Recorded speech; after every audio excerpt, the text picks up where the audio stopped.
Kris, no surprise in the end? No, I think when results are going the way that they've been going for Rangers, then there's only one outcome. You know, the fans have, you know, a lot of them didn't accept the appointment to start with, and it's grown and grown and grown. So the revolt from the fans has probably forced Russell Martin, one of the things that's forced Russell Martin out the door, but ultimate results, you could maybe cut him some slack if you could see improvement in performances, but that wasn't the case. And I think, you know, the Rangers hierarchy were only left with one option, that was to remove Russell Martin of his duties. Go back to the start then, if I remember correctly, you backed this appointment, or you thought it was a good appointment. What changed? Well, I think obviously results and performances. The reason I thought it would have been because, you know, you listen to a lot of Rangers fans over a period of time, and, you know, they knew when you speak about young managers and giving an opportunity and a style of play, I felt as if Russell Martin could have brought that here. You know, you look at the way his career has started. MK Dons, he brought a style in there, improved players, the exact same at Swansea, got to Southampton, and a club that was in transition as well at that time. They'd just been relegated, got them back up to the Premier League, and I felt as if it was a good stepping stone for, coming here would have been a good move for Russell Martin. Then, you know,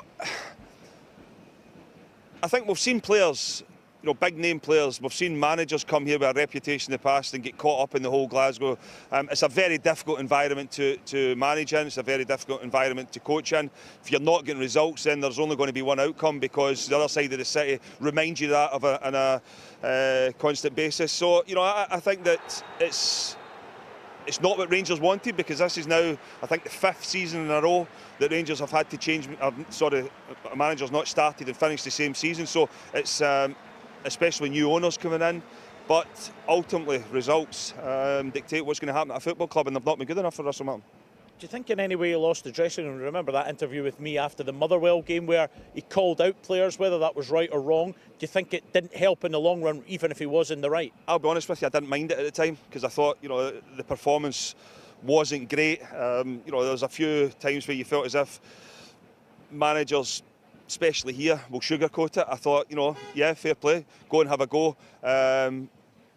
But you felt as if it was starting to come every single week from Russell Martin, calling players out, or, you know, asking questions of his team, and it loses its impact if you do it so often. So there's no doubt, I think Russell will have grown as a person, grown as a manager from this. He will come back somewhere, but ultimately you've got to look and think, you know, was the job too big or too soon for Russell Martin? But he's not the first manager that will come here and fail. You look at it another way and say this is a new era with new owners.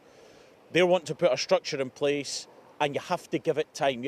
Why, after just 123 days, are they getting rid of somebody so soon? Is there any credence in that argument? Well, I think, you know, you can put people in place, but if you're not getting results, then you've got to keep going till you get the right person.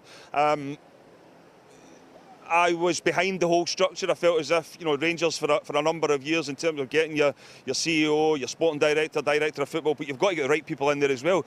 I think Russell Martin will go away and reflect on, you know, some of the players that he brought to the football club that have let him down. There is no doubt that there's, you know, fingerprints from other people over some of the signings that have arrived at Rangers as well. When you think of Chermiti, for the amount of money that Rangers have spent on him, for £9 million, you've got to be looking for more. You've got to be looking for somebody that's going to come in and start and have an impact. You're more or less looking, if you're bringing them to Scottish football, the finished article, not a project. And I think that's something that has maybe been, you know, for Rangers recruitment, they've tried to hit the jackpot with every single signing, bringing them in, giving them an opportunity to try and move them on for bigger money.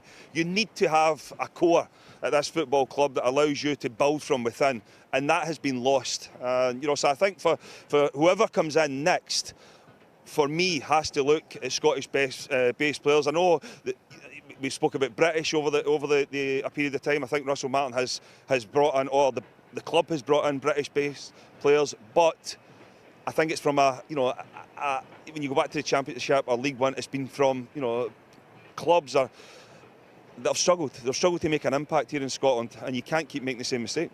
Yeah, 2 more questions, Boydie, before I ask you who's next. Just on that, do you think there's maybe a lack of appreciation from those within the club about Scotland, Scottish football, and just what's expected in this city? Or are we, as people that come from Scotland, maybe overthinking that? No, I mean, Scotland's a difficult place to play football. You know, there's a lot of people, especially down south, that think that you know, it's easy, it's not that good. And sometimes the football isn't that good. You know, you can't get away from that. But it's a difficult place to play because both clubs in this city demand that you win. Both can't win at the same time. And when you're not winning, you come under huge scrutiny. And that's where Rangers are at right now, because there's a lot of things. Not only Russell Martin hasn't delivered, there's a lot of people within the football club failing to deliver in their duty right now as well. And the focus will turn on them. You've seen it in the hotel during the week. There will be questions asked of the Rangers hierarchy. And that's what happens in Scotland if you're not winning. OK then. Who is next, given that it's not only Celtic, but at the minute Heart of Midlothian who lead the league table that a Rangers manager is going to have to overcome? Yeah, I mean, I think Steven Gerrard would be the obvious name that will be in the lips of the majority of Rangers fans. Sean Dyche has obviously worked with people within this board in the past. Is he someone that would be interested? Kevin Muscat's another one. Or do Rangers go? I mean, you speak about Heart of Midlothian there. Derek McInnes has had a fantastic start at Hearts. Do Rangers go and speak to him, or try and speak to him? Because you've got to look, yeah, it didn't happen before, but the impact he has had at Hearts since moving there from Kilmarnock might be something that interests Rangers. But whatever happens, they need to get the right man in, because you look at it, and as I said earlier there, since Steven Gerrard and Rangers won the league, there's not been a manager started the season and finished the season with Rangers, and that can't continue. Kris, thank you very much for your time. Interesting stuff. There we go. The Russell Martin era is over, but who will be in charge of Rangers when they next play after the international break against Dundee United? Only time will tell.